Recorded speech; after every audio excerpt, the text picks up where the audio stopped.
for this wonderful introduction, and it's a privilege for me to get an opportunity to interact with people across India, especially the early career psychologists.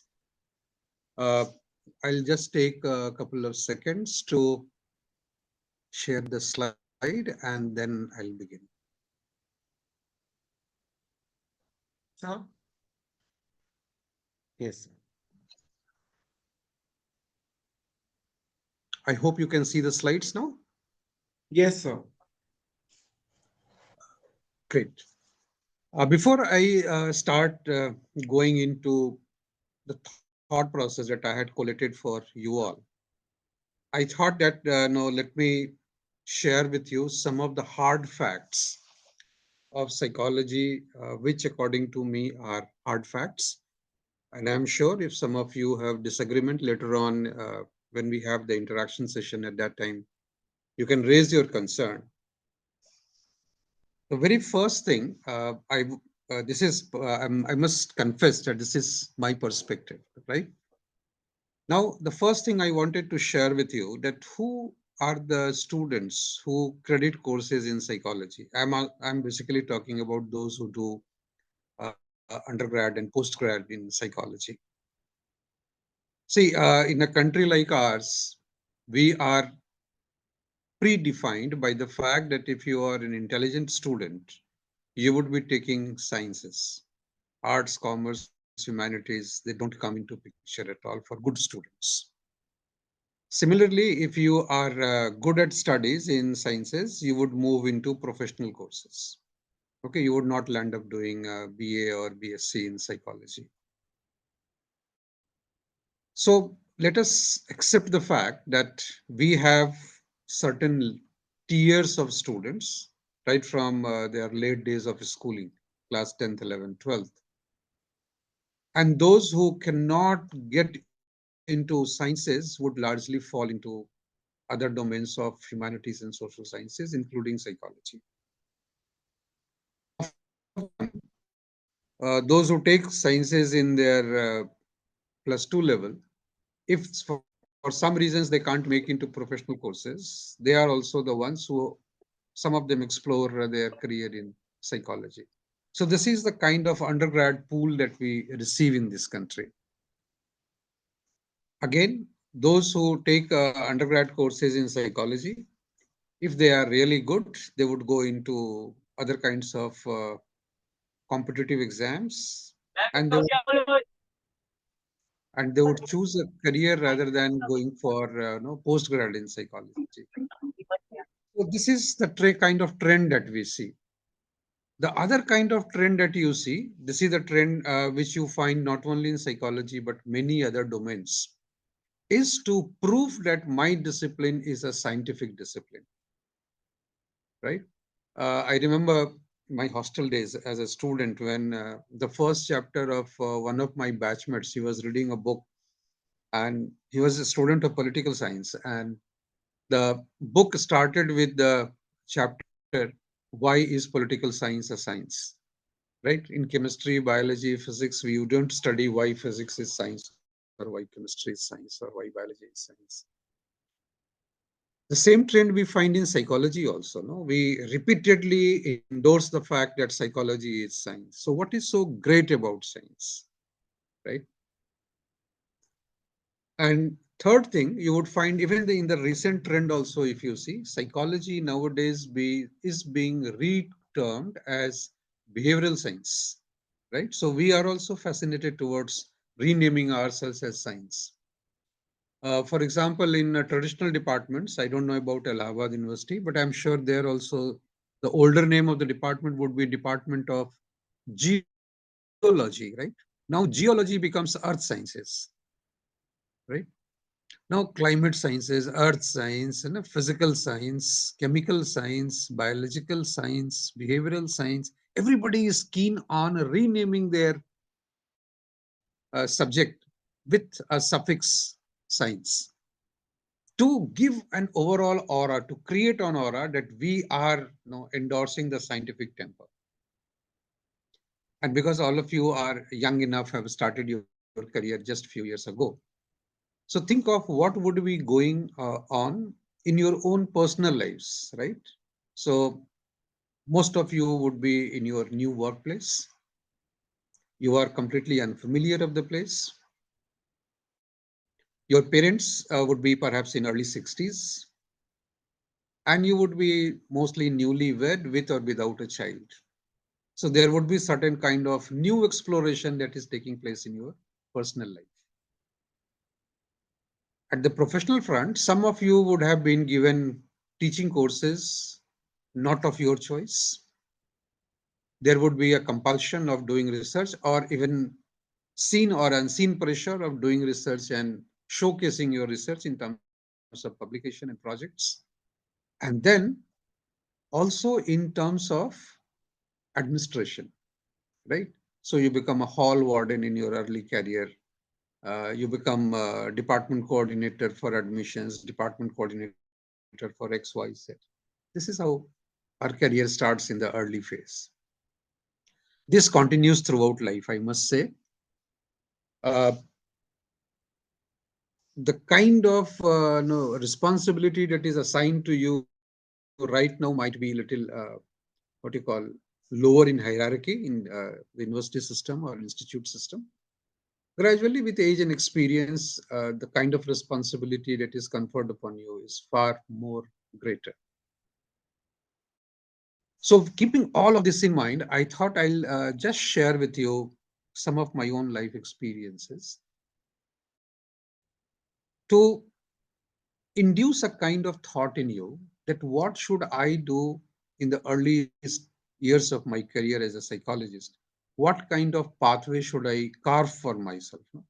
Remember, you have always a choice that you do not carve a pathway for yourself. You just follow whatever has traditionally been done. Or as a new mind, as a young mind, as a volatile mind, as a more and more energetic mind, do I decide to choose something pragmatically, more scientifically, more logically, and then carve my career pathway accordingly? So, this is what I am going to basically talk about today.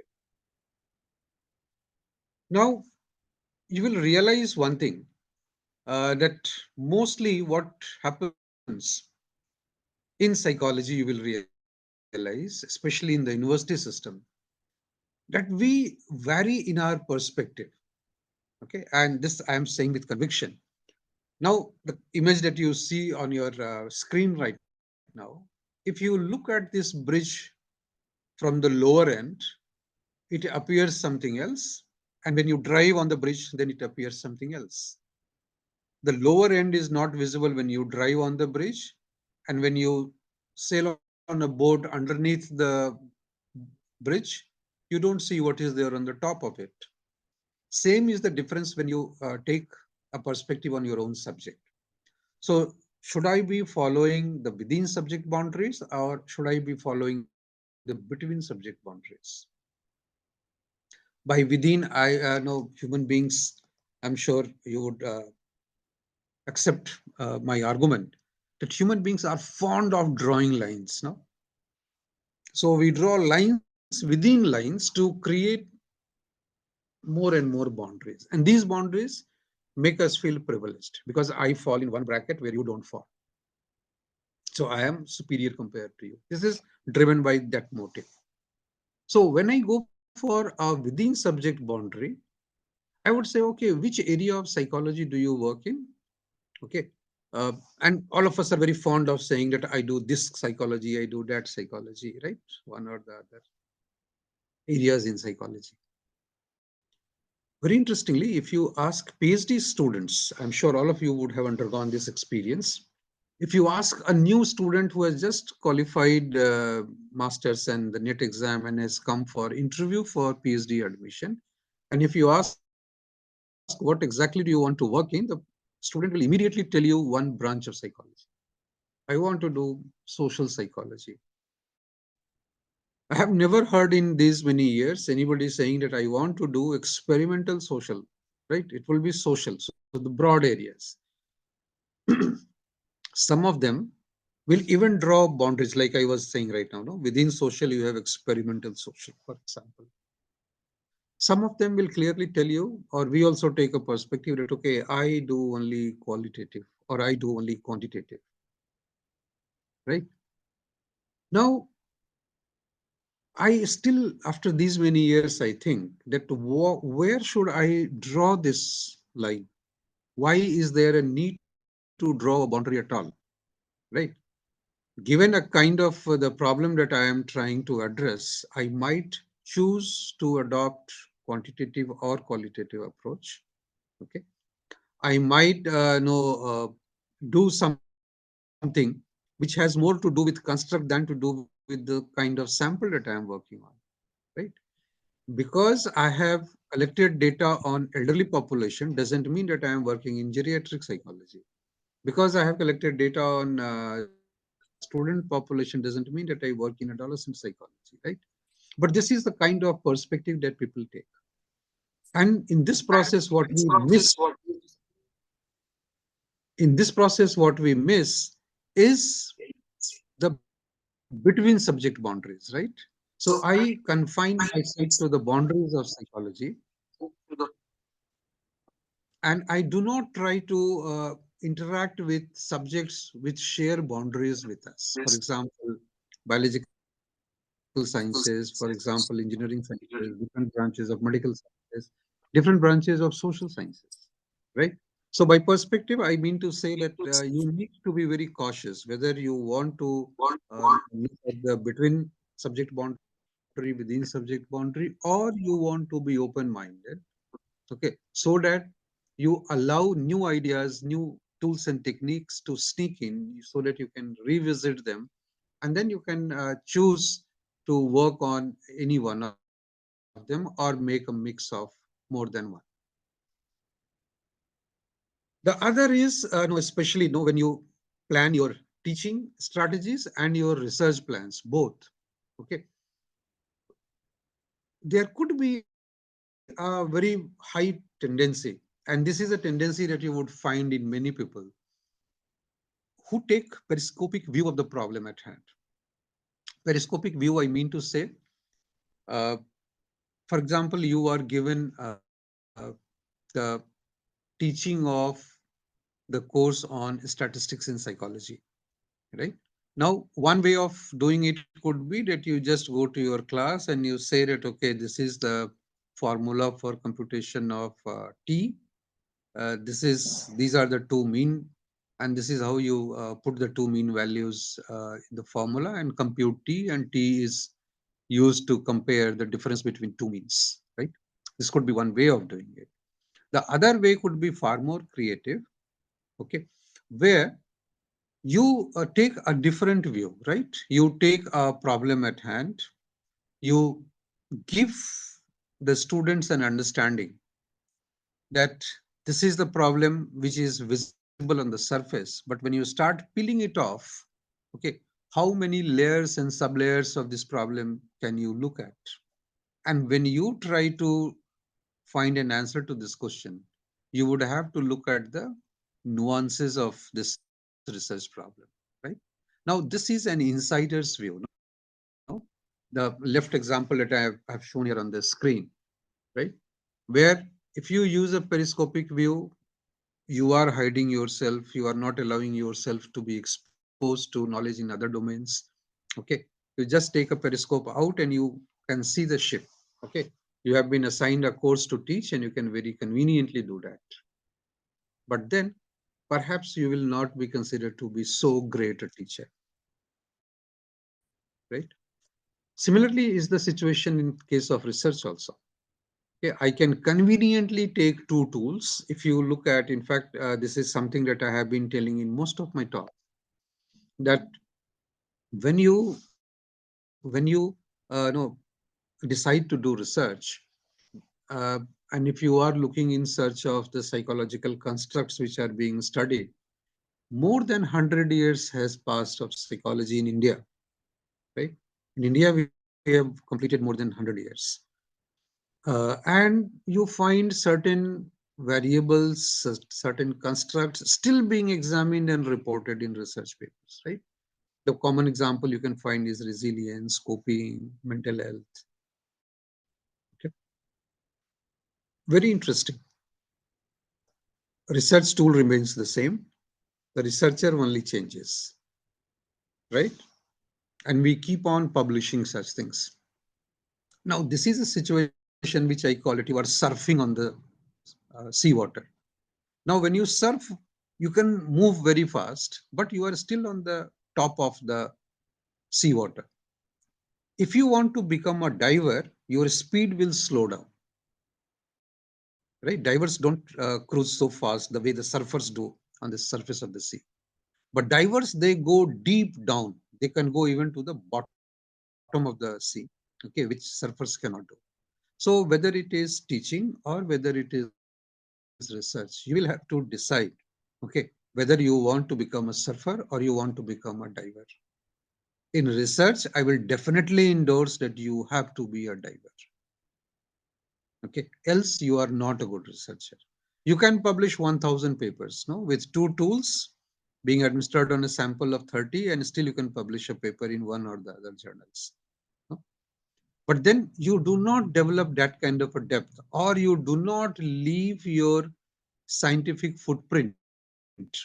Okay, scientific footprint, I mean to say that your paper being uh, included in textbooks, your research papers having more and more number of citations, especially in the Western side of the world, which we consider to be more developed, more scientifically rigorous compared to us.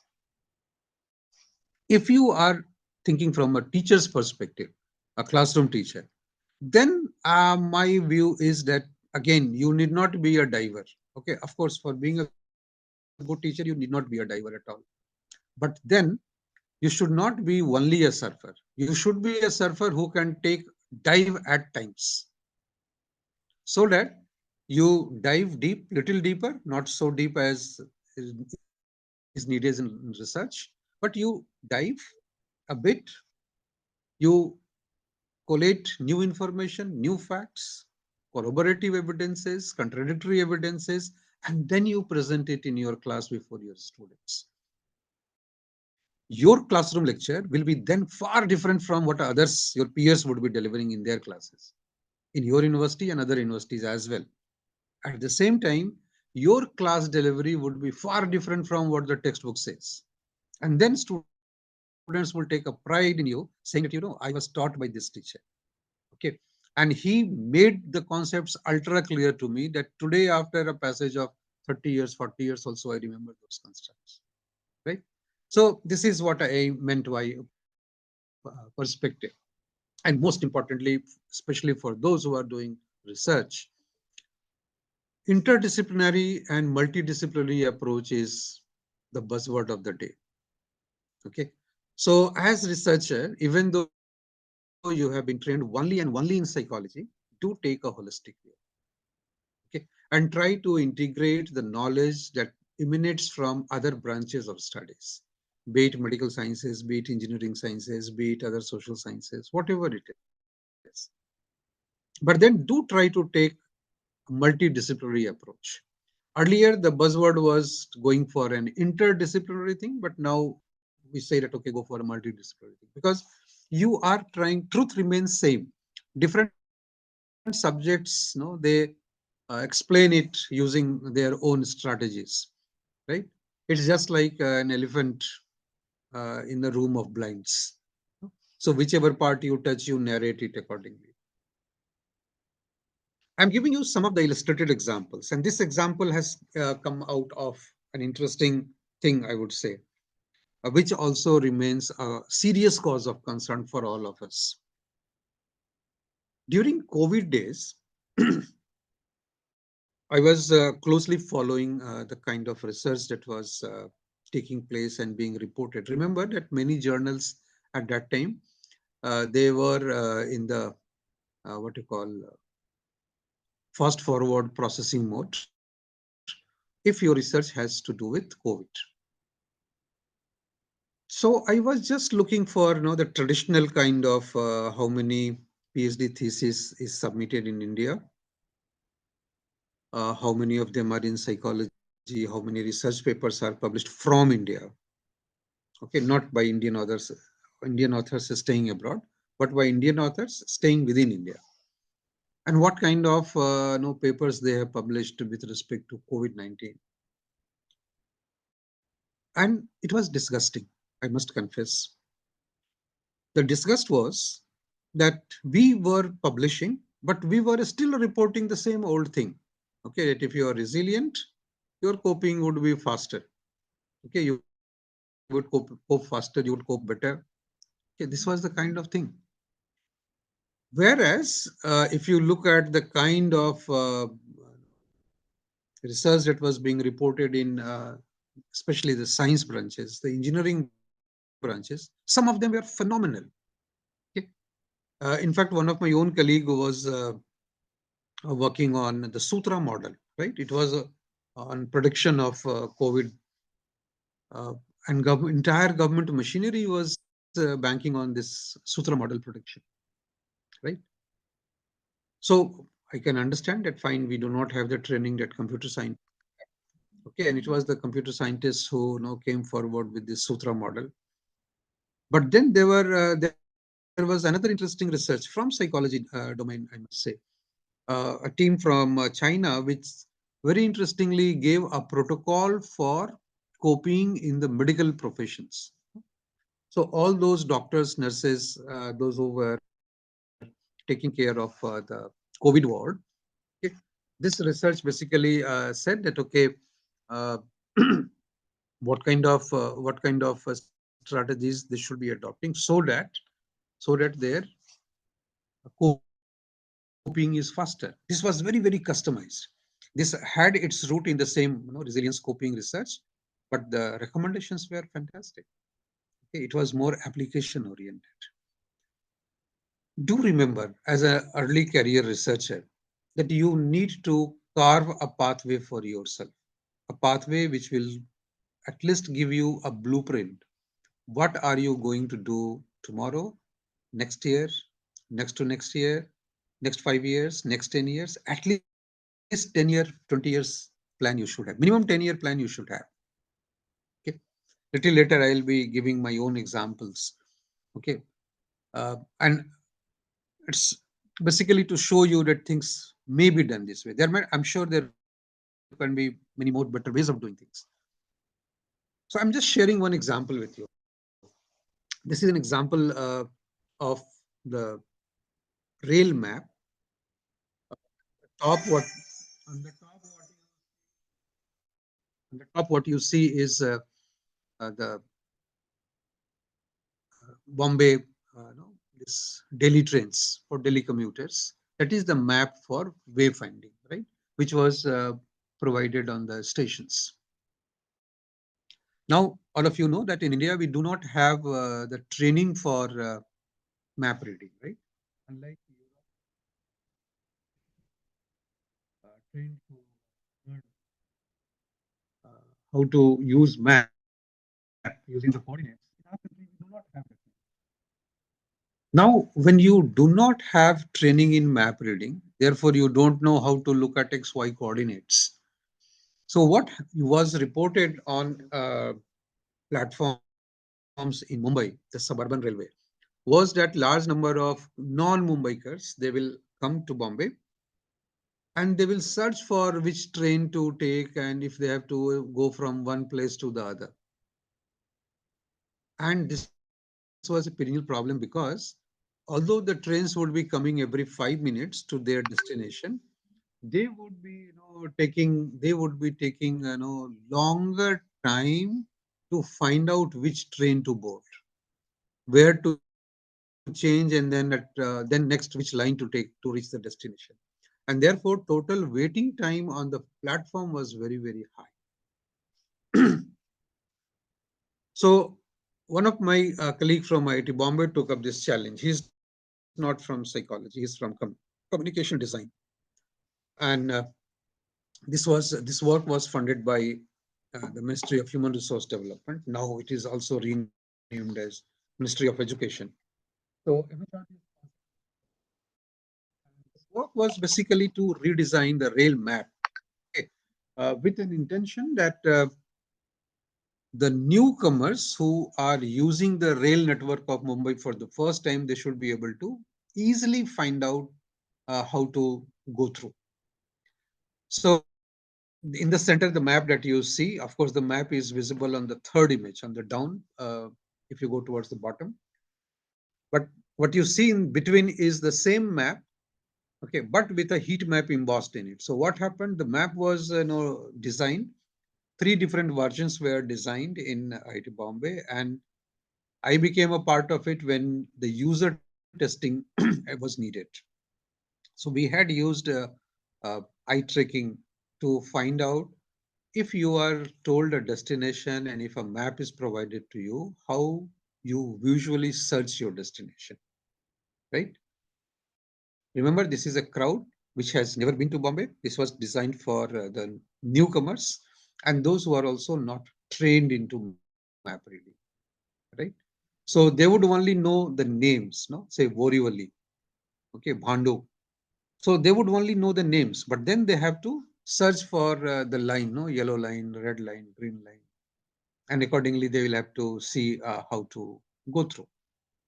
And this map was, redesigned thrice, and after proper user testing, now when if you go to the suburban railway stations in Mumbai, you will find this rail map there on the stations, right? If anyone is interested in reading the work at length, on the bottom you have the citation there. So that link is active, so you can, of course, uh, very easily read through the entire work, the whole description of the work, how exactly it was. Now, this execution gives me a satisfaction that the kind of perceptual search process that we have been talking about, okay, this can also be very scientifically, systematically done on human participants, and this is to showcase that we psychologists can very scientifically lend our support to our fellow colleagues in other disciplines, wherein the final product would be something extensively useful. This is one example of hardcore application oriented research. I'm coming to another example. This is an example from the area of rehabilitation. Okay. Now, we had a colleague here at IIT Kanpur who was working in robotics, right? And he was basically working on exoskeleton. So right now I'll show you a small video clip also. So he was working on exoskeleton, and basically it was for the stroke patients who have great difficulty moving their hand, especially finger movement. Now he already had worked with a team from UK, and this study was sponsored by UKD.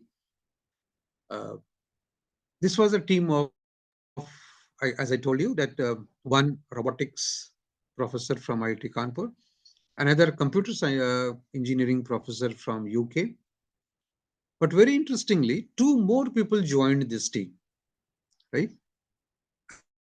And this time the team was joined by one professor of electrical engineering and another professor of psychology, right? Now look at the composition of the team. When I was referring to that do search for opportunities and do try doing multidisciplinary research. Now here was a research problem where four team members were there: computer science and engineering, robotics, electrical engineering, and psychology. Right now, as psychologists, I was never trained into development of exoskeleton, but as psychologist, I was very well trained in terms of quantifying human behavior, in terms of quantifying mental load, in terms of quantifying the ease of experience that the patients would report, right?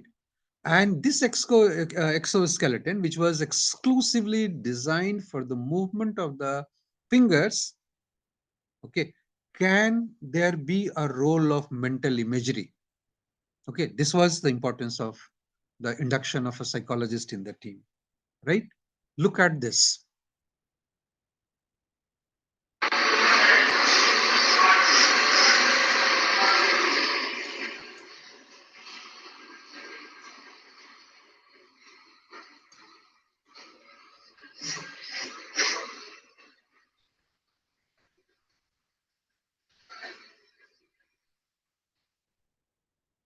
Right. So what you saw was this is an actual recording.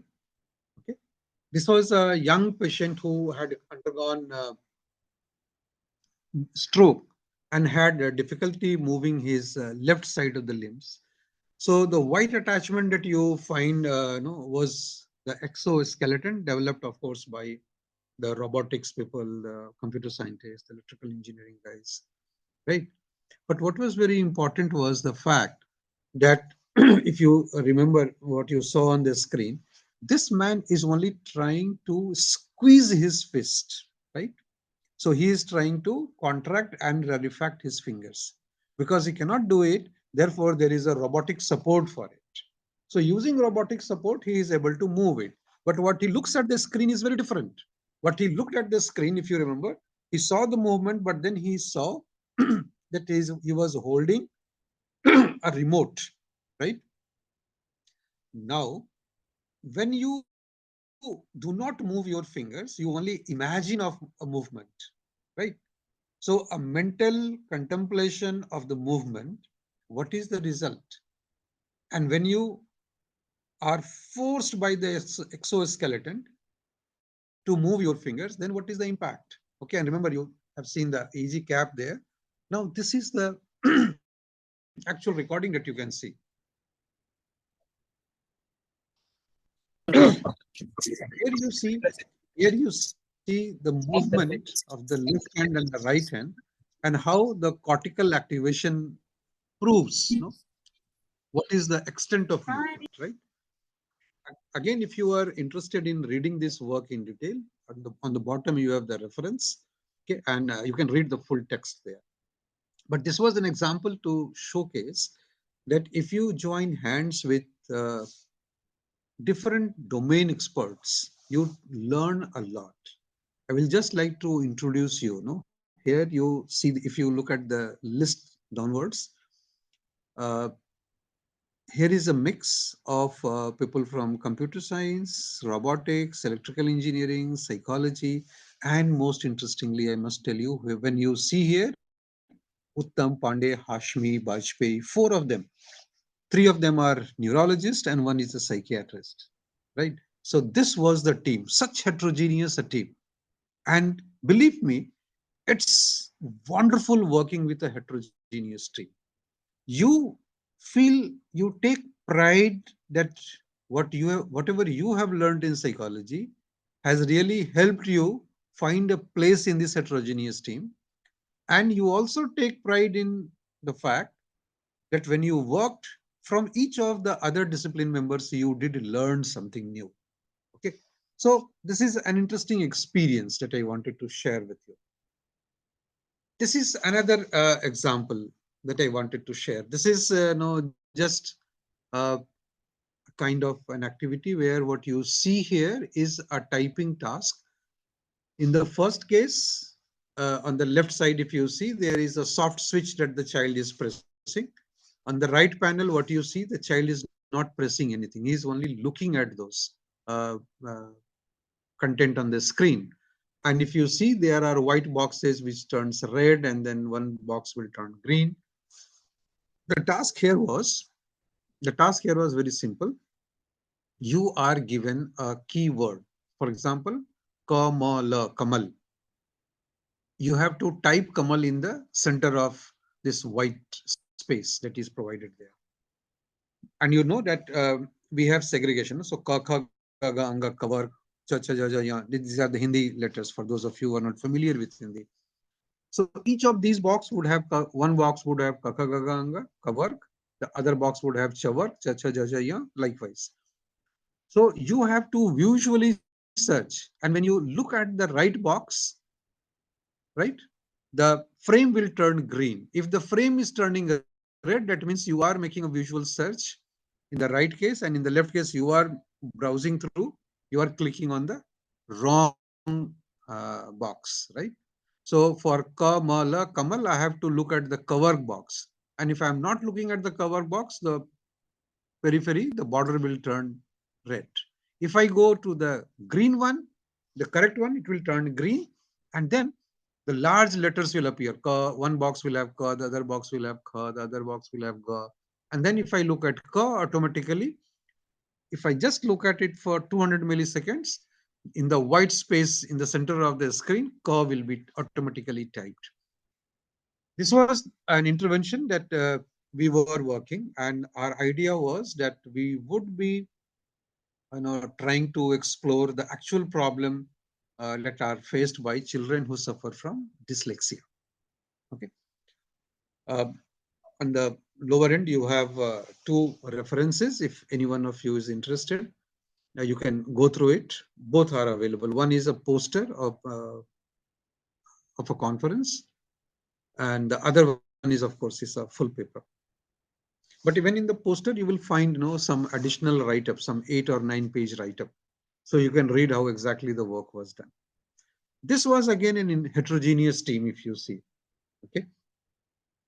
Now, two members in this team are from computer sciences. No, rather three members. Three members from computer science, one from mechanical engineering, one from physics, and two from psychology.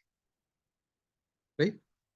Different people had different things. If you look at the most celebrated research which is published in journals, especially when you will find multi-authored paper that you find anyhow in India also. But then here you will find that three authors all in psychology, whereas in the West you will find a different trend. Some person would be from statistics and would do only statistics. Somebody would be in psychology, somebody would be in something else, and likewise.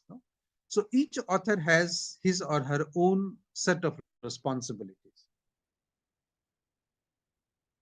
Nowadays, most of the good journals, they ask you the individual contribution of each of the author. So you have to write who was instrumental in conceiving the study, who was instrumental in drafting the paper, who was instrumental in what, and likewise. But the reason I am showing this example to you is not only that you should work on problems which are highly application oriented, but what I'm trying to show you is a trajectory.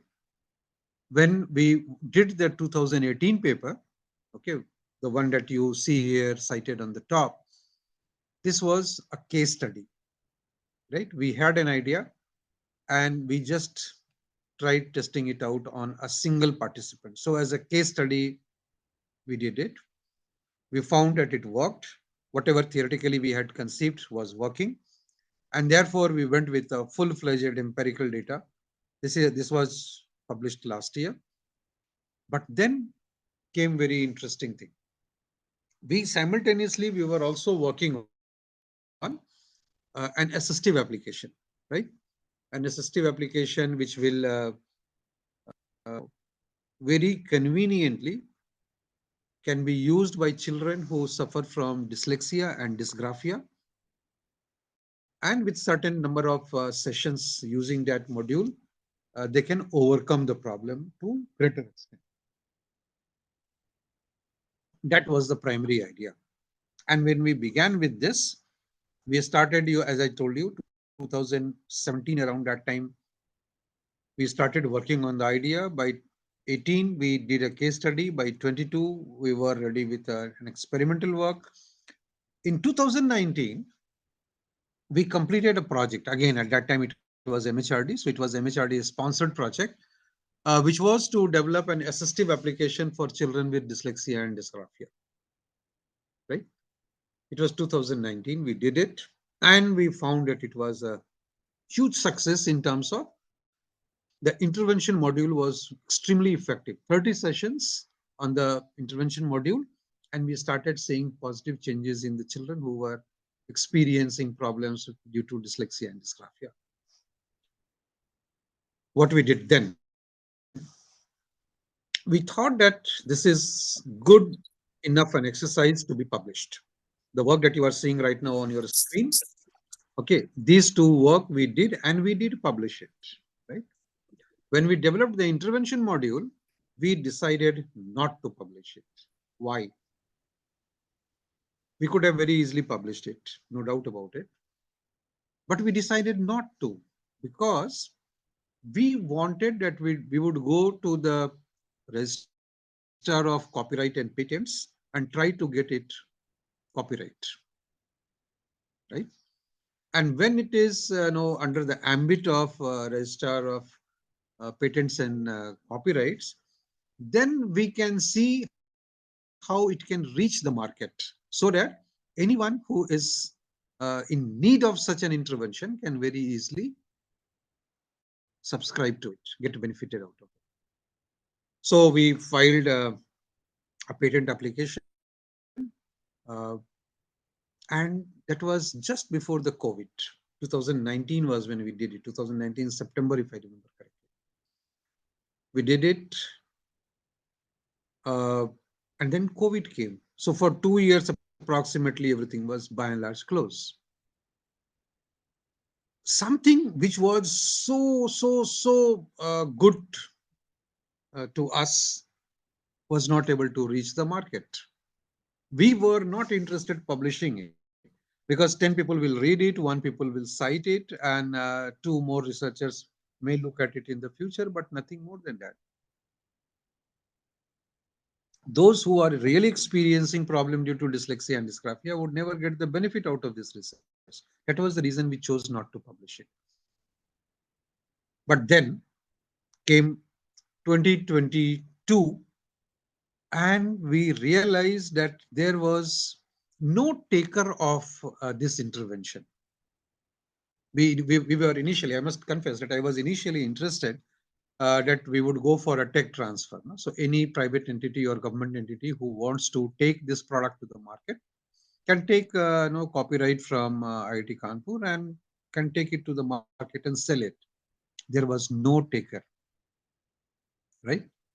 Now you see there is a subsection of the society which suffers, but nobody is interested providing a remedial measure available for them.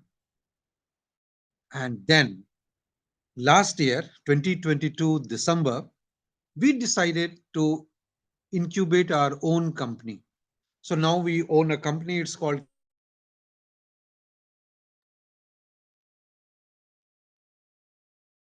And we decided to publish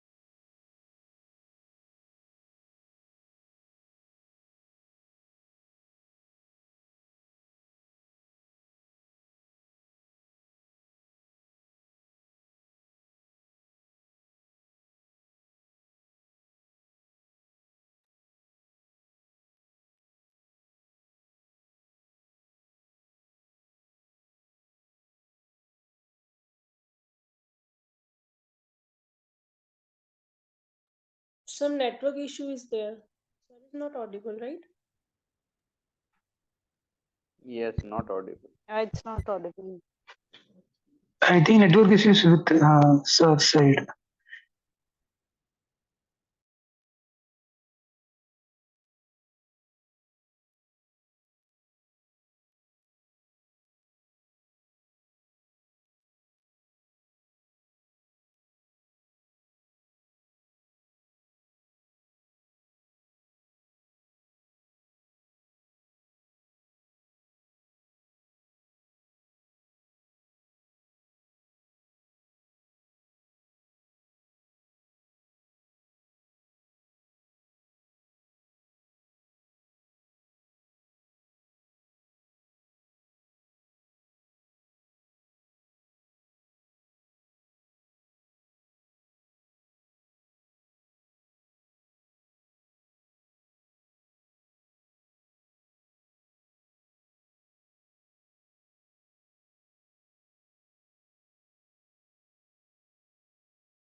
hope I have reached surface now. Am I right? Okay. Yeah, yeah, sure, sure, sure. I'm completely at your disposal. Whatever time you ring me that you start now, I'll start. Okay, okay, thanks. Okay, so all the participants are being informed that let's break for 10 minutes and we'll start at 11:40. It's 11:28, so 12 minutes, 11:40 we'll start. Please continue to stay logged in. You can mute your mics and switch off the camera if you want.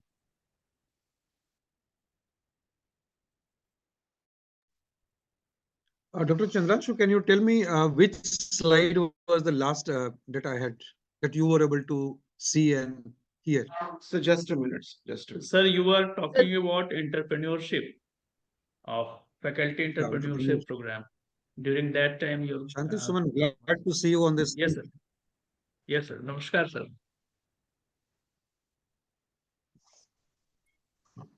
So Yes. Shanti Suman has been a old associate, no? So seeing him on the screen is a pleasure.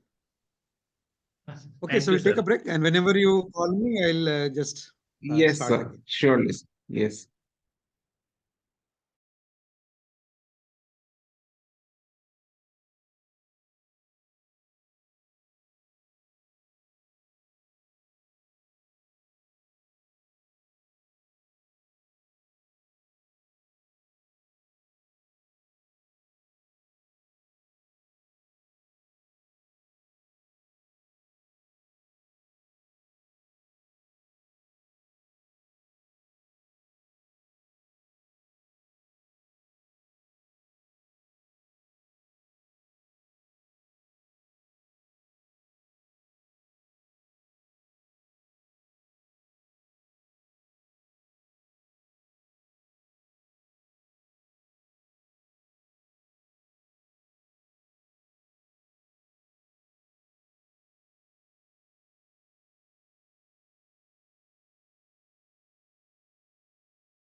Requesting all participants to switch on their cameras.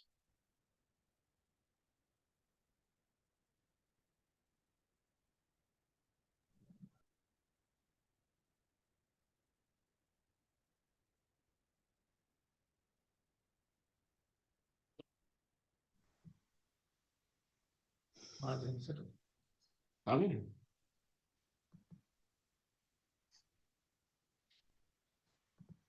Sir, welcome back, sir. Thank you. Thank you.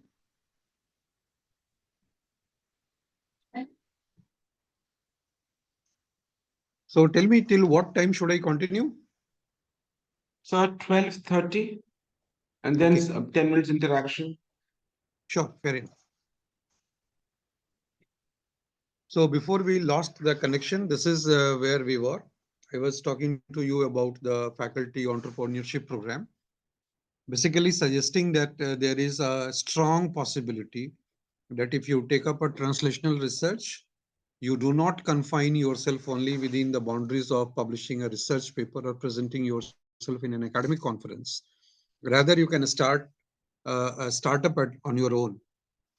And this is an illustrated example that how the assistive application for children with dyslexia and dysgraphia, we decided not to publish, rather to copyright it. And then we were initially interested that out of tech transfer, some other company will take it forward, but that didn't happen. One could be COVID, but I also think that because people are not so interested in very, what you call, tailor-made products, which would be confined only to smaller subset of the population. Rather, they would go for, say, if you are into if you are into if you are into sale of pharmaceutical products, the reach is much wider compared to when you look only at a customized product for children of a specific age group. But that was the reason when we decided for an entrepreneurship program. And now Government of India strongly endorses that FEP for faculty members and SEP, Student Entrepreneurship Program, both of them are encouraged. So this is also a trajectory that you can definitely think of. Recently, on 1st of December, this very application for children with dyslexia and dysgraphia was conferred with the ATF award at Bangalore. And I must share an interesting anecdote here. I was on my way to Bangalore at Kanpur airport when Dr. Chandranshu gave me a call. I checked my message and then we talked over phone. So things which we started in 17 have started giving some positive outcome in 2023. Okay, so things take time, but it's not that if you are on the right path, it will not happen.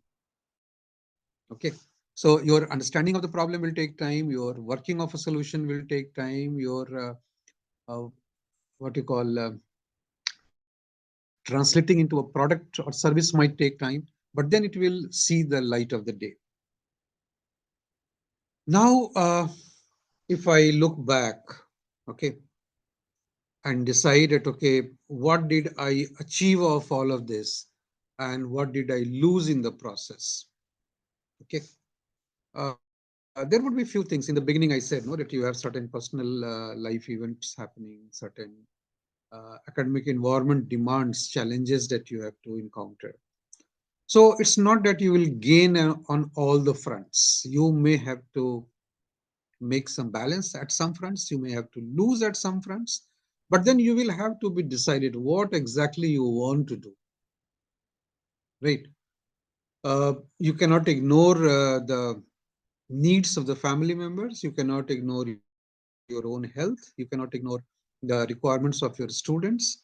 You cannot even ignore the administrative demands of your own academic institution. So you have to learn how to strike a balance, and you have only 24 hours for this every day. So out of those 24 hours, how many hours will be dedicated to what and for how many years? These are the things I think one should definitely look at. I would now talk about something different. And this is no, basically when I referred to you that you should be looking at a career path, and you should try to carve a path for yourself as to what exactly you want to do in next coming years. What would be your intermediate things that you think you would achieve? What would be the ultimate things you think you would achieve? Okay, so I want to focus on this choosing the longer path. We have all been taught about only and only behavior. I'm just giving some illustrated example from my own research and life experience, so that I would be better able to tell you how did I carve the path for myself, and then I'll be open to your scrutiny. I found one thing very missing in during my study days, that the entire focus was exclusively on behavior. Okay, and that was at the cost of the brain. Whereas I know that I am a biological entity, and therefore my entire physiology would have importance for me. And because my biology, as a biological self, I do elicit an implicit or explicit response. So my behavior always needs to be looked at from that interaction which the physiology would have with the psychology. So my initial, at least the classroom teaching, I would say, did not focus more on the physiological aspect, which I always was of the view that this should have been done. And even after these many years also, I am more convinced now that all psychologists should have a very fair understanding of human physiology, right? Then I decided that, okay, I would, somehow emotion was something that always I felt very interested about.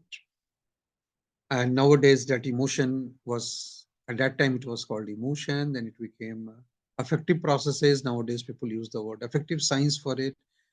In the domain of engineering, people use the word affective computation. In the world of neuroscience, people use the word affective neuroscience. So these are all customized versions, but affect remains the same, and this is the same old emotion that we all have read during our UG days. I thought that, let me first understand a little more about the physiology. And then once I have a good understanding of both physiology and psychology, I would focus exclusively on effective process. And then my idea was again of a translational research. After 10 years of doing this kind of a research, what would I actually be able to gain for myself besides the research papers? And what would I be in a position to give back to my society? Okay, remember, after 20 years of your service, you will start thinking that I should start returning back, because we have been benefited uh, by learning this subject. So we have a twofold responsibility. Do keep this in mind. Definitely keep this with you. One, you have to return back something to the subject. That means you have to add to the knowledge bank. And to adding to the knowledge bank would me require that you do some really good cutting edge research, so that you add to the value of knowledge that you have been benefited with. And two, your society has paid a lot for you. Okay. Uh, During ours time, it was only the government universities. Now, of course, private universities are also there. We have paid very minimal fee, right? So somebody might have paid our fee, right, in the form of tax, which the government used for uh, providing subsidized education to all of us. So we have a greater responsibility towards that society, that we have to return back something. So with that intention in mind, let's come here to emotion. I'll just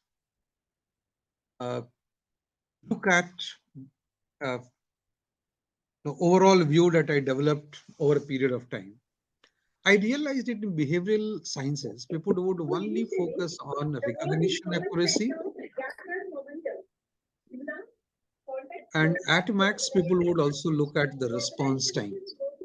So these are the only two variables that behavioral research takes, right? So whether you have been able to recognize the emotion expressed accurately or not, and then how much time did you take?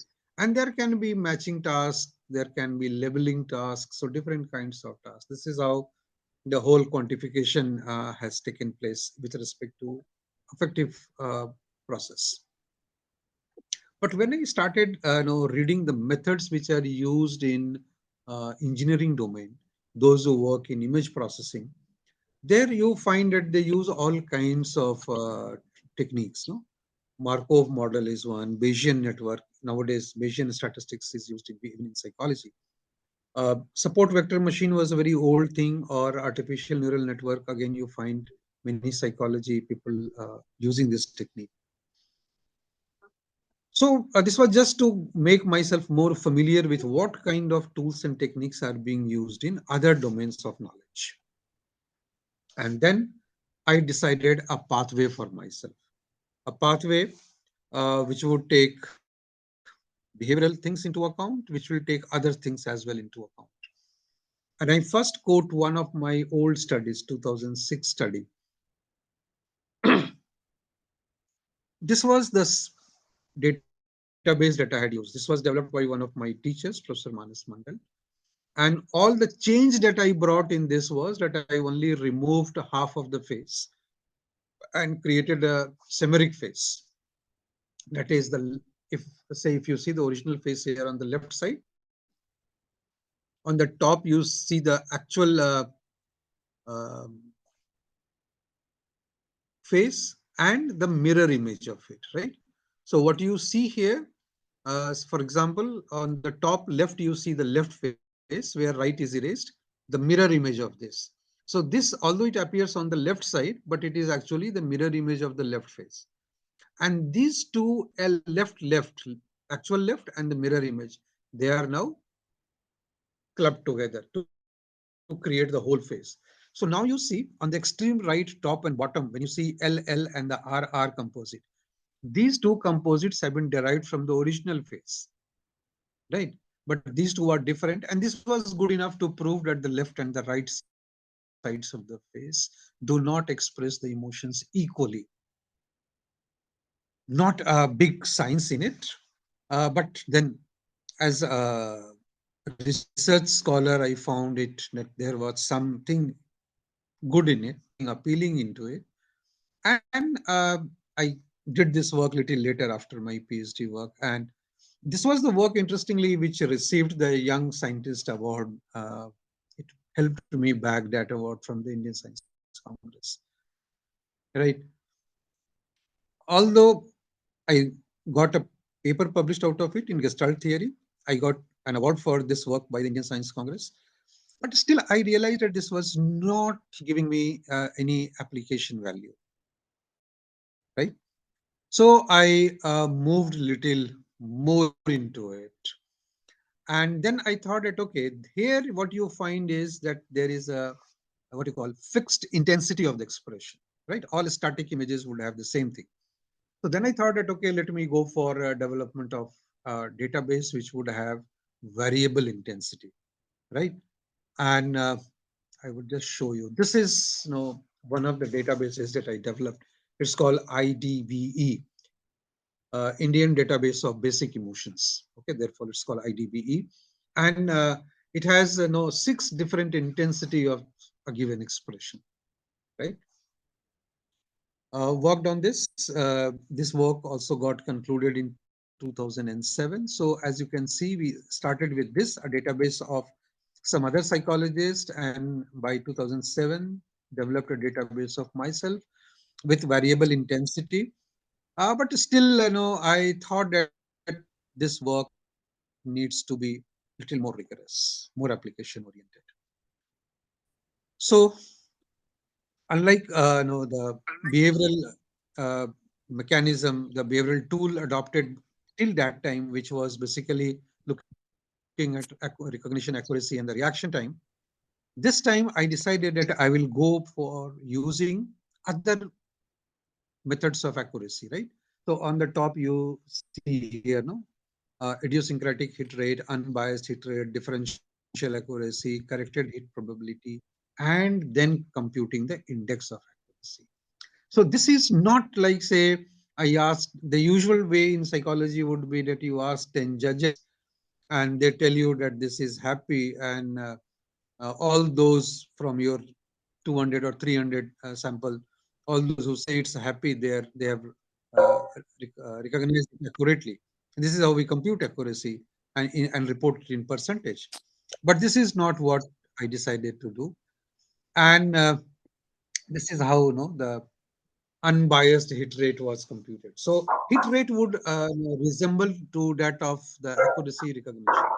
Unbiased hit rate was computed, right? So in terms of the method adopted for computing accuracy, now I thought I was doing something different, right? This is how it was computed. Nothing great in this. But then I realized very interesting thing. The interesting thing was that although you हम बना देबो भात दै छौ तनी आटा तो सानी के न तो हमें गाय वाला वे हां आ दो रोटी दे देती बोल I think somebody has to mute the mic, right? Some other things are coming up. Okay. So what we realized was that although people were very good in terms of recognizing emotion, and of course, as the research says, that we are good with recognizing few emotions, not all. But then the story differs when you have to correctly recognize both the emotion as well as intensity. So you can realize, you can see graphically how it is presented, that uh, intensity, when it is low, when it is moderate, and when it is a high, there is a big difference, right?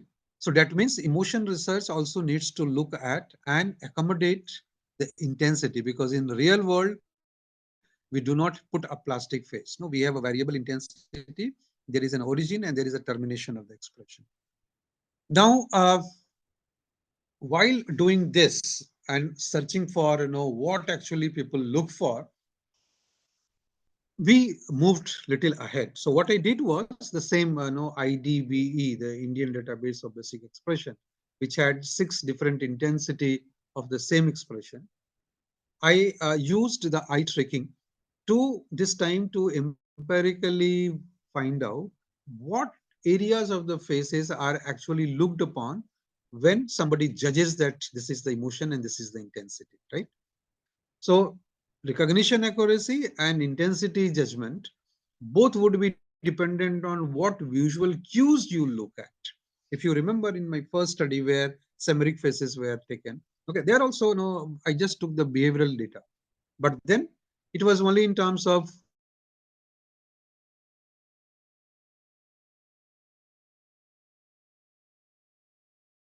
what led to either the response time or the response accuracy.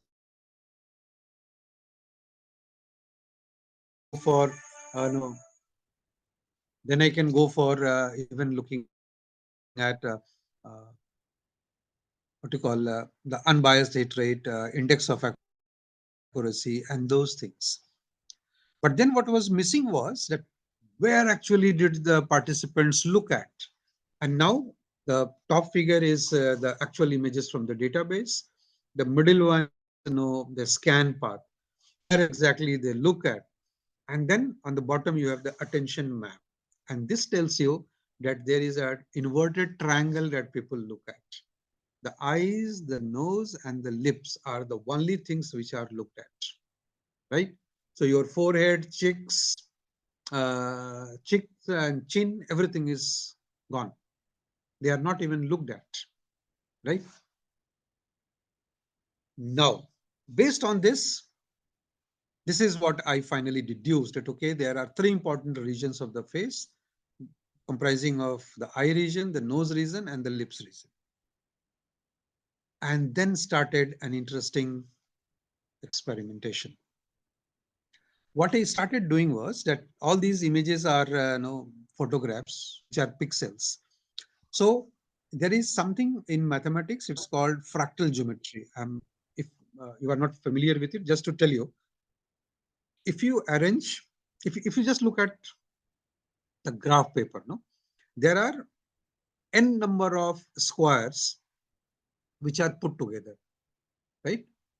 So if I vary the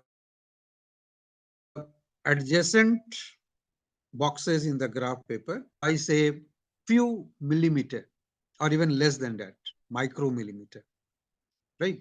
So there would be a change. So when expressions come on the face, and if you convert the face into pixels, the way the machine looks at it, okay, is there a way? Of course, there is a way of computing the pixel difference, right? Both in the horizontal framework and in the vertical framework, both ways, right? This is something that I learned from fractal geometry, so I thought this can also be applied to the face, right? And then came another interesting phase where we developed IAPD. Now this was the earlier one was Indian Database of Basic Emotion, IDBE. Now we developed another database, it's called IAPD, Indian Affective Picture Database.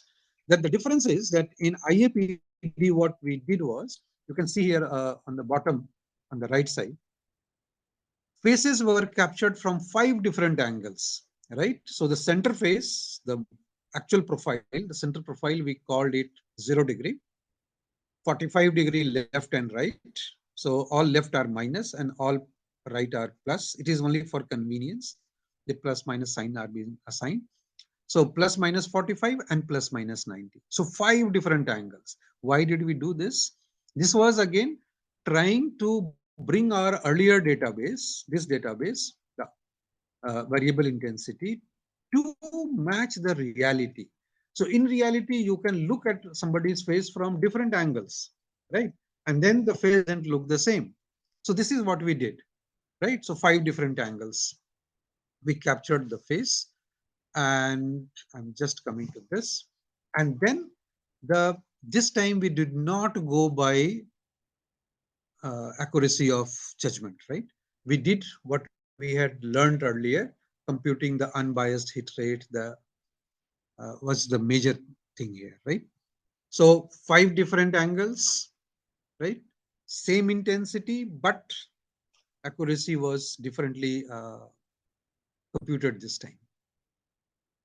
So this is how we completed the behavioral side of it. Then we decided to look at face purely as a geometrical figure. No, this is no borrowing from the pixels that I talked about. So now you convert the face into pixel, and this time what we did was, this is the full paper. In case you are interested, the reference is given on the bottom. The full text is available free, so you can read it if in case you are interested. So what we did was, we took both the databases that I had developed. One was the Indian Database of Basic Emotion of 2007 and the Indian Affective Picture Database of 2017. Both these databases we took, and then we went for the fractal dimension. Right. Now, what is fractal dimension? Fractal dimension is basically based on what is called as self-similarity. Self-similarity means if you have seen the leaf of a plant, okay, you will find that the vein and the arteries of the leaf, they have a geometric distribution. And a branch has similar geometric distribution of leaf over a branch, right? So even though you break something into a smaller pieces, the geometric pattern remains the same. This is called self-similarity, right? Now, whether you express happiness or I express happiness or somebody else expresses happiness, happiness will have its geometric shape, right? So this is how we were trying to look at it. And based on our third study, where we had identified using the eye tracker that what are the faces that are looked at, we converted the face into pure geometrical space, right? And our idea was to compute the horizontal and the vertical distance covered by the pixels in terms of Euclidean geometry and how these differences take place. So this was actually the database. I'm just giving a representative example, the two databases, and then we made a comparison. The left-hand side here is a figure taken by the study from Ekman, Paul Ekman, the man who gave the concept of action units. So we were looking at action units, but we did not compute it, right? What I did was only looking at the fractal dimension. Now, fractal dimension, what Ekman said that there is muscles within the layer of the skin. These muscles contract or rarefact, and this contraction rarefaction brings upon a change on the surface of the skin, right? And this change on the surface of the skin is viewed as emotion expression, right? We were looking only at fractal geometry, means I was looking only at the surface of the skin. Got it? Now, what I saw on the surface of the skin and what Paul Ekman proposed in terms of what lies underneath the skin was what I was trying to compare now, right? So you can see here all the 6 emotions and their fractal dimension, how it spreads. This is, with respect to eyebrow. I will just show you here. This is the eyebrow changes in terms of pixels. Eyelash, nose, lip, the center of the lip, the left corner of the lip, okay, and the right corner of the lip, right? So this is how you find the geometrical change that took place. Okay, you have the exact image for which this plot is shown. What was the finding? The finding was for happiness that the expansion of lip center increases at higher intensity. So more intense is happiness, the center of the lip would show the major change in terms of pixels, right? What did we find for sadness? Okay, the expansion of the nose section and the center of the lip was more prominent, right? So you appear more sad if you have expansion of the nose and again change in the lip center. Now you see, lip center was also there for happiness. Lip center is also here for sadness. Then we come to fear, right? Fear, each zone is important, right? Now go back to the theories that we all read in UG days, no? That fear is processed on priority by the brain because it has a survival significance, right? So eye, nose, lips, everything expresses fear, okay, to the best possible extent. Come to anger. Again, it is the center of the lip, okay, and the diagonal change that takes place there, right? In terms of surprise, it was eyebrows and lips. In terms of disgust, it was eyebrow, eyelash, and the nose, and the center of the lip also had some role to play, right? So we looked at the vertical and the horizontal distance, right? This is how the vertical, if you plot the vertical and the horizontal distance in terms of pixel change for different basic emotions, this is what appeared to us, right? This is now when you compare it with different action units that Paul Ekman had suggested. But this is not what I was still looking for. This was still only a method, right, that was adopted. What I was looking at was still a more pronounced application. What was the pronounced application now? Now I know what people look at. Now I know that I don't have to look at what traditionally psychologists have been looking at. Rather, I can use methods and tools and techniques adopted by my other fellows in other domains of knowledge. But I know what area of the face and I know how to quantify, right? Now I also know that in the zone, if I say lips zone or I say eye zone, what exactly in lips for which emotion? All that is now understood to me. Most important finding if you see here, it's girl 1, girl 2, boy 1, boy 2 on the x-axis. Okay. Now, my finding also tells me, the geometric analysis tells me that all human beings are not equally good at expressing themselves, right? So male participant 1 in this database, IAPD database, was not very expressive. That means tomorrow, if I am developing another database, or if somebody else is developing a database, I should ensure that all the expressors whose faces are taken, they should be comparable.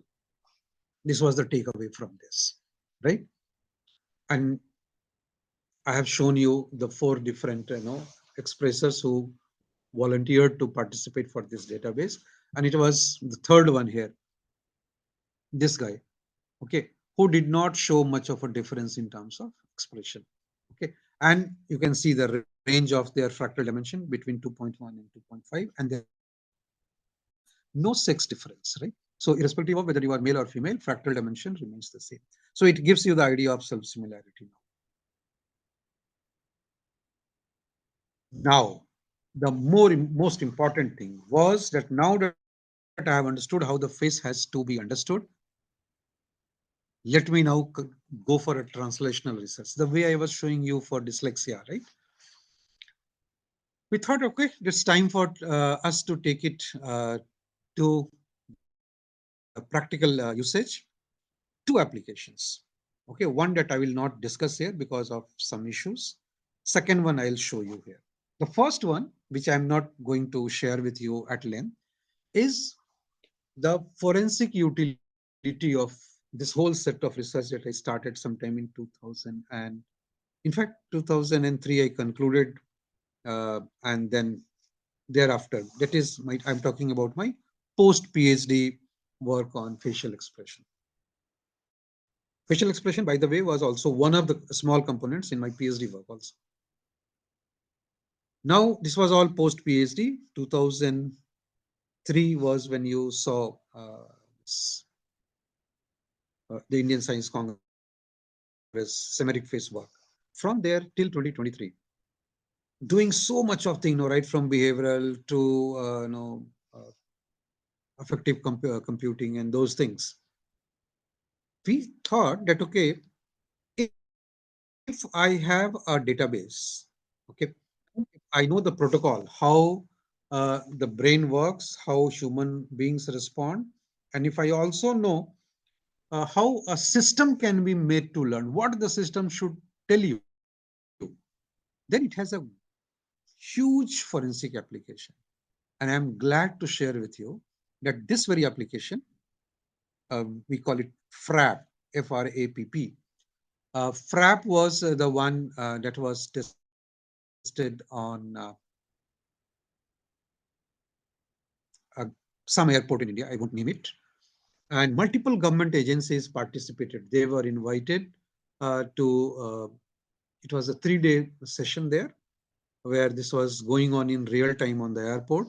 And this work, okay, of real time capturing of images and doing processing and showing all those things, which has security application, forensic application, multiple government agencies, they came to the airport, their representatives came to see the result. And it is satisfying. It is satisfying. 2003 till 2023, 20 years of sustained research from using and changing and modifying your approach to understanding the problem to finally translating into a good piece of outcome. I feel happy that I am in a position to give back to my government, which supported my education during my UG and PG days. And of course, hostel subsidy and other things. Right?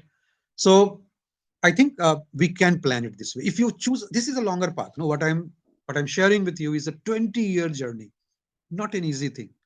But then all you need to do is to think and continue to think, learn and continue to learn. And when you think of a problem for your research, as I was mentioning in the beginning, you have to decide that I'm going to be a diver, right? I will dive and try to reach the bottom of the sea, okay, and then bring a pearl from the bottom to the surface and show that, okay, see, after these 20 years that I have dived deeper into this ocean, I have brought a pearl for you, which I can now donate you for usage. This is one aspect. But what I will like to share with you is also the same research which we took to the clinic, right? This is a work I must share, that these are Priya and Professor Venkatesh. These are two people from electrical engineering background. And the same thing now we took to the clinic, right? I showed you, few of the image processing strategies which are adopted by engineering domain people, especially those who work in image processing. And see, what I did was this.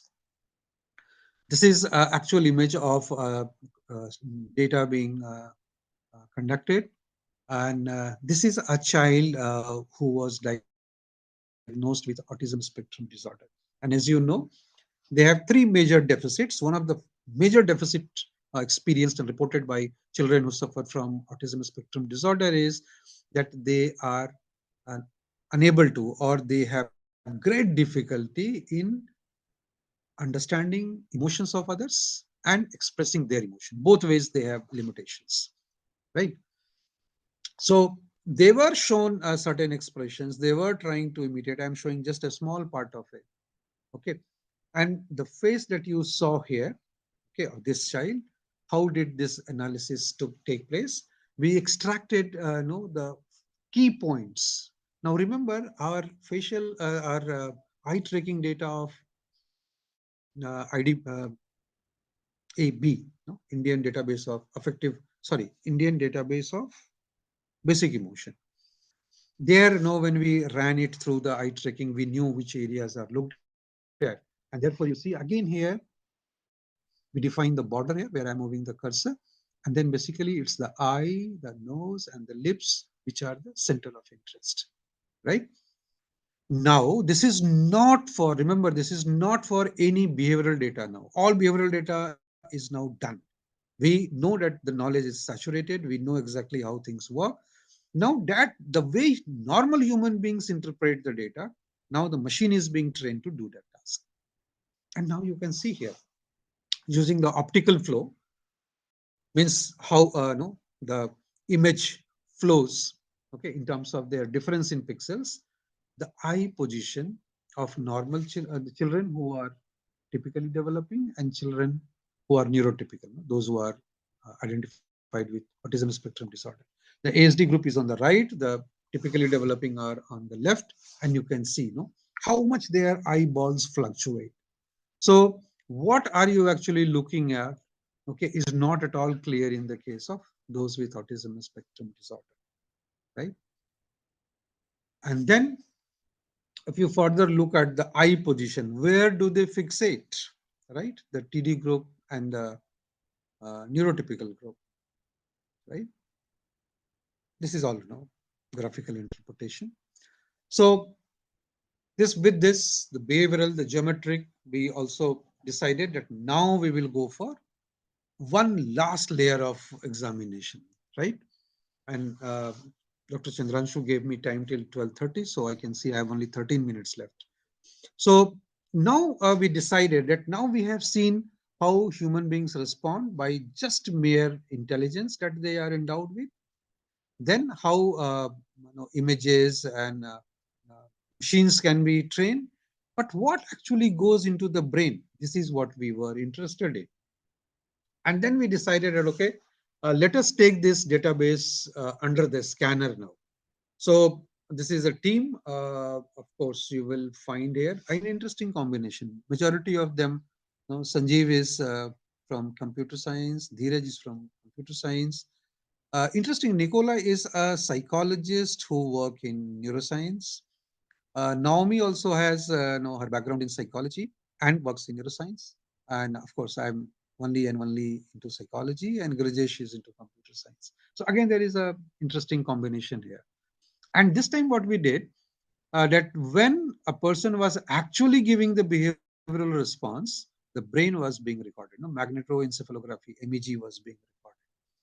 I will just, this was the same database. benefits. I will just go into something very interesting because I have only 13 minutes left. One, there is a possibility of mapping the topology. No, topology means which area of the brain is activated when you see something and for how long. That means you know that this brain area was consuming glucose, was active. That means it was processing the information, right? So minus 45 plus 45 means the same phase.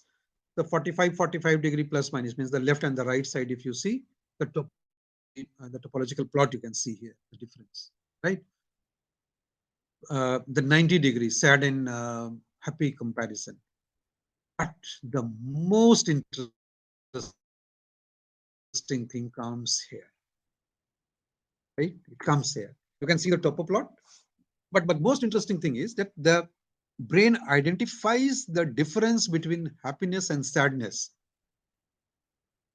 right? In a very small time frame, right? 0.4 millisecond is the time frame when this distinction is established. One. And two, very interesting. All those who talk about positive psychology, you can feel happy about this, that the brain is faster in processing happiness than processing sadness, right? That means that we human beings, we crave for positive things. We crave for happy things, right? And this was the neurological side of it. And whole of this, this biobehavioral loop we completed. What I'm trying to again endorse is that I started from here with a normal facial expression database, made the database run through all of this, what engineers will do, what the neuroscientists will do, and then I am returning it back to my discipline. So in terms of knowledge, I am returning back some amount of refined knowledge to my own discipline with a vote of thanks that yes, here is a database which is now, which has crossed and has been identified, has been endorsed by other domains of knowledge like engineering sciences and neurosciences. So this is what we have done. And when I said that do keep this in mind, that we have a special responsibility, that you have to return back something to your discipline and you have to return back something to your society. 20 years from the start of my post-PhD work, I think to some extent I have been able to do this. And when I say that we all as youngsters should contribute to our society, okay, this is what I meant, that my dear younger colleagues, okay, do keep this in mind, okay, plan a very good strategy. It's a long-term strategy. It's not easy, right? But I can tell you that it is not difficult at all. Just be open, learn new things, okay, learn from others, interact with others. We will learn far more than what we are teaching to our fellow psychologists if we try to go for a multidisciplinary approach. Okay, so that was all that I wanted to share with you. And my special vote of thanks to Professor Chandranshu. He was the one who stimulated me. This is a kind of a pravachan, a sermon that usually people give after retirement. But he gave me an opportunity to talk to you all far, more than half one decade before my retirement. But I thought that I feel frankly speaking, Chandranshu and all others, that I feel contented. Okay, I feel that I did do some justice. I always had in mind that I should return back to my discipline. So I learned something from psychology, and I have added something that, okay, besides normal recognition accuracy, adopt some other method of calculation, right? A small contribution, but it adds. Don't look only at a front face, look at multiple angles. A small contribution, but it adds. Don't look only at the behavioral response. Look at how the face actually works. how the muscles work, how the brain works, right? Not a big contribution, but it adds. But all these small contributions, if you add, it gives you little more happiness. A happiness which is right now, I said, identified by the brain in just 0.4 milliseconds time frame, right? And that 0.4 keeps on reverberating within me. I feel happier and happier. I feel motivated that I should carry on. I must tell you that if we meet sometime later, I'll share something far more interesting. Based on all this work we are developing, I am developing a new database now, which will have a static component, which will have dynamic component, which will have fixed intensity, which will have variable intensity, which will have all kinds of things, right? So with this, I end, and I have saved 5 minutes time for Professor Chandranshu, so that you can ask me n number of questions that you want. I am now open to all the cross firing, okay, that you want to make. Thanks a lot. A special vote of thanks to Professor Chandranshu for giving me this opportunity. Thank you so much, sir, for such a powerful presentation. And putting it very simply, you have completed the full, you made the circle full. You know, as you were saying, what a journey it has been from the discipline to the society. And that is something which is one of the most cherished moments of any human being, and particularly a teacher and a researcher like you. So it has been, I mean, it is inspiring, and one a lot of people get ways. In fact, as you had suggested in the title, it gives a path to all of us. So I think thank you so much, sir, for taking out time. Before I ask Dr. Shanti Suman for a vote of thanks, I would want the participants to to interact with Professor Saab, and they might be having questions, observations. So the session is open for questions. It can be criticism as well. So that is something which at least I cannot imagine. Definitely the participants would not, but they will be having questions. Dr. Varsha, would you like to say something? Uh, this was really a motivating session for all of us, definitely. And sir has put up very creatively that how we can work with other disciplines. And sir is saying that he has added something. I think sir has added many things to our discipline and to our perspective towards our research, that we can work together with team, and it can, our research can be more meaningful. So thank you so much, sir. Anyways, otherwise I have no question, but thank you so much for such a motivating session. Thank you so much, sir.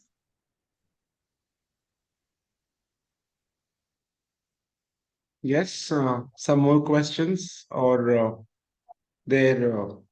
Hello, sir. Yes, Dr. Waji Ashar. Hello, sir. I'm Dr. Vaji Asher from Maharashtra. Sir, my question was being a part of a private institute where we are paid only for the teaching job. Where can you suggest some funding agency for if we want to conduct such type of research, interdisciplinary and multidisciplinary? Because funding is the main obstacle in our research if we want to proceed in this direction. I fully acknowledge your concern. This is a big concern. I don't have a ready-made answer, but I always say that funding cannot stop your aspiration for multiple reasons. I'll just tell few of them. See, if you are exclusively into teaching, I'm of the view that everybody need not be a researcher, right? You can be an excellent teacher and you can happily live with it. You can be an extraordinary researcher and you can live with it. You can be a rare combination of the two. There are few people who are rare combination. They are excellent teachers. They are very good researchers as well. And of course, because you are serving an academic institution, so they will definitely ask you to pay and devote some time to administration as well, right? So, but then you have to find out a way. I'll share few things with you. See, if you are planning only to be a good teacher, and you are in a private institute where you do not have any support other than your salary. Many private institutes even don't pay you the prescribed salary proposed by the government. That is also the reality. What are the options? One, there are few things which come under curriculum development program. Okay, AICTE and other funding agencies, they give you small amount. Okay, not a big amount, a small amount to create courses, right? So course creation is one where you can take money. UGC, ICSSR, AICTE, all these institutes, DST, all of them, no, they give you money for some research if you have a good proposal. But I must tell you, Dr. Vaz, that I have also evaluated many research proposals from psychology, and most of them are worth throwing into garbage. 2 tools, 3 tools, 60 participants, T test, F test, and done. That's the proposal that we submit, right? If you submit a good proposal, believe me, you may suffer some bias at the level of the scrutiny, but then good proposals will definitely sail through. If not through one agency, it will sail through the other agency. That is one. Two, if you want to do create something into teaching only, and you do not get fund, right? Or you are into private institution, and the donor, the funding agency tells you that, sir, we will look at the balance sheet of your uh, institution or university before giving you money. Many institutions ask this, no? When you fill the form for funding. We are in a time when you can create podcasts, when you can create reels, where you can create your own channels. You can prove yourself as an excellent teacher. Read recent research, connect it with the existing knowledge, and record your lectures and distribute it freely. Knowledge is free. It should be free, right? So you can grow it this way. If you are a member of certain professional association, unfortunately, I must condemn the approach taken by the all professional associations of India. They do not pay you for this. They should, but they don't do it. But if you become a member of certain professional associations, like American Psychological Association, like Association for Psychological Sciences, they also support you. They give you small money, but remember, their money is in dollars. So for us, it is again a good amount, right? So this is also one way of earning for your teaching process. For research, of course, no, you need some grant, but I think in psychology, if you are not using equipments, you can do research with zero money. I have done it for years together. With zero money, you can do it. All you need is photocopying. Earlier in my times, it was cyclostyling, then came to photocopy, scanning. Now data can be collected online, zero cost, right? So I don't think it's like, say, how you emphasize the problem and how you plan your strategy, that is more important than money.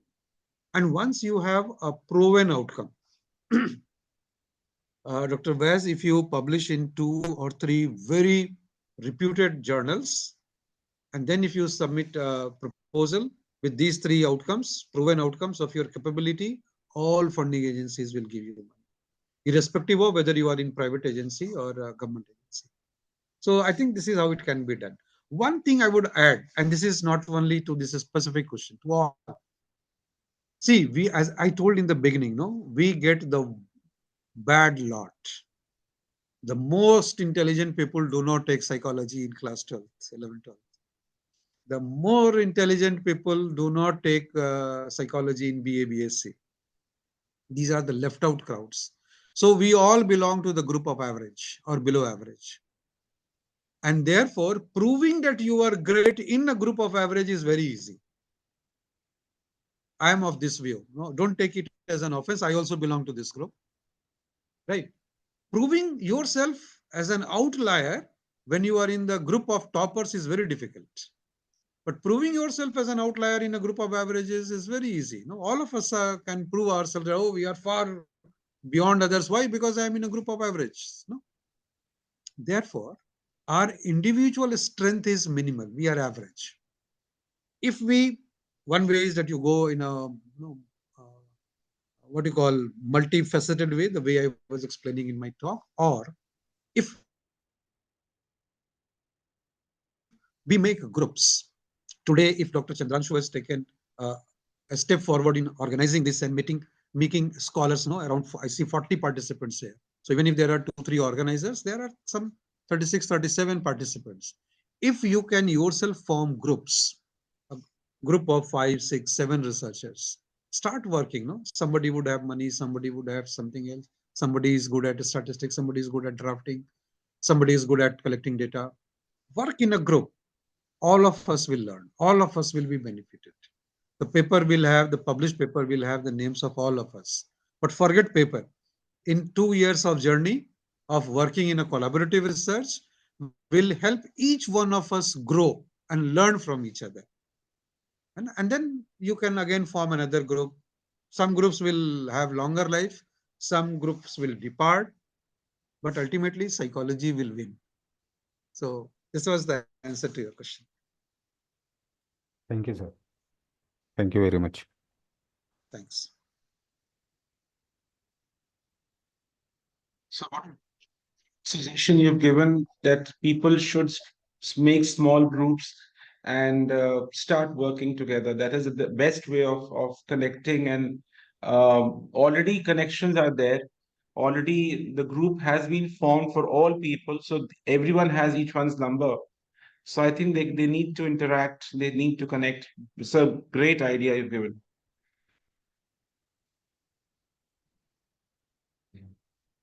Can we have one more, and then maybe we can request Dr. Shanti Suman for vote of thanks?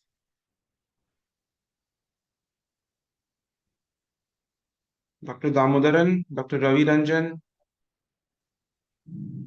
Yes, sir. It was very interesting one. It is taking us to different dimensions also. I like to thanks to sir. And that funding agency and other thing we were lacking in that knowledge regarding that. It was clear now. I think we can do more work related to that. So thank you so much, sir. So with that, I would like to invite Dr. Shanti Suman for proposing the vote of thanks. Thank you, Chandranshu sir, for giving me this opportunity. On my personal behalf and on behalf of Department of Psychology and UGC-HRDC, Allahabad University, sir, we are grateful to you for giving us and all the participant time in this 2-week refresher course. And sir, from your own experience, you have shared how we psychologists could contribute in interdisciplinary and multidisciplinary subjects, and also how we could contribute to our society. And most importantly, sir, you have inspired and motivated us in very great manner. And I think all participants must have benefited by your lecture, sir. Thank you so much, sir, for sparing your time in this program. Thank you, sir. Thank you, sir. Thank you once again. Well, thanks to all of you. And it was a pleasure interacting with all of you. Thanks a lot. Thank you. Thank you, sir. Thank you, Bhushan sir. Thank you. Thank you. Thanks. I can leave the meeting, right? Yes, sir. Yes, sir. Please. Okay. The other participants are being informed that the next session will be by Professor Shailendra Singh, and it will start at 2:30 p.m. So requesting you to kindly join by 2:10, keeping in mind the technical aspects.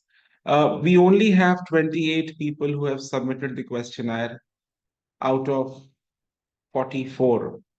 So either people are not, because and another feedback is that there are some people who have consistently not sent their summary of the sessions. So it will be understood that then they would not be doing the course or whatever. I have no idea. So we will cross check with the attendance and the assessment. So if anybody has not done so, kindly send it.